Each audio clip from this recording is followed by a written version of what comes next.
This is WFYI News Now. It's June 12th, and I'm Abriana Herron. On today's show, the expansion of a manufacturing warehouse in Lebanon is expected to create nearly 700 new jobs. A Monument Circle building that sat vacant for years has been purchased. And Indianapolis announces a plan to house hundreds of unsheltered people within the next 12 months. This allows folks to get rapidly rehoused, find the stability of four walls and a door, and start to stabilize and get connected with services much more quickly rather than waiting for housing while living on the street. Those stories coming up, but first. A third member of the Indianapolis City-County Council has called for Mayor Joe Hogsett to resign. Republican Councilor Josh Bain joins two other Democratic councilors who say the mayor should step down in the wake of a sexual harassment report. Bain sits on the committee that commissioned the report, which found the Hogsett administration followed the law in its response to multiple accusations. In recent days, other information that was excluded from the report has come to light, including relevant texts that the mayor sent to two of the women.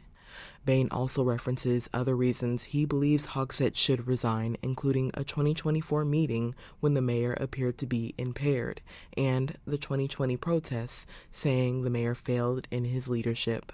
Hogsett has previously stated he will not resign. The expansion of a manufacturing warehouse in Lebanon is expected to create nearly 700 new jobs. Caterpillar recently presented its $60 million warehouse expansion plans to the Lebanon City Council. The project would transition the facility into a pre-assembly space to better support growth at its large engine center in Lafayette.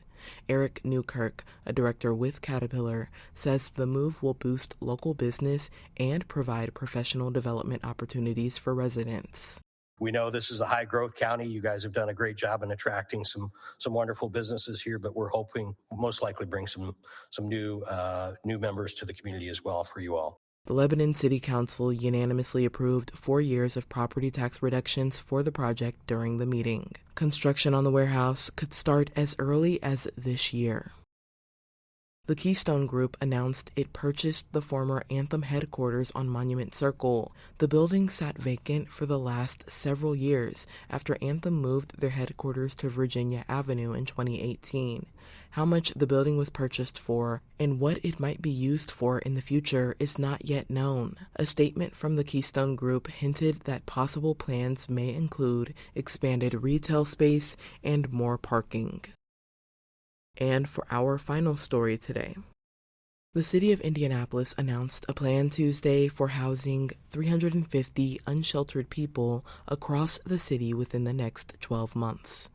As WFYI's Ben Thorpe reports, the plan will place unhoused people into supportive housing and provide wraparound services to keep people off the street long term. The city's most recent count of unsheltered homeless people on just one night in Indianapolis was almost 340. City leaders say their plan aims to end chronic unsheltered homelessness by 2028.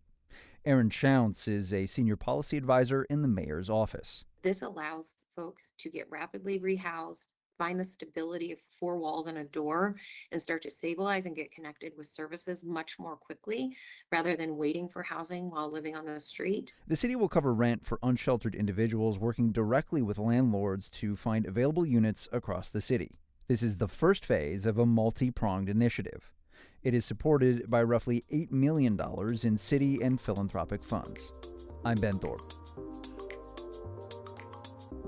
That's all for today's episode of WFYI News Now.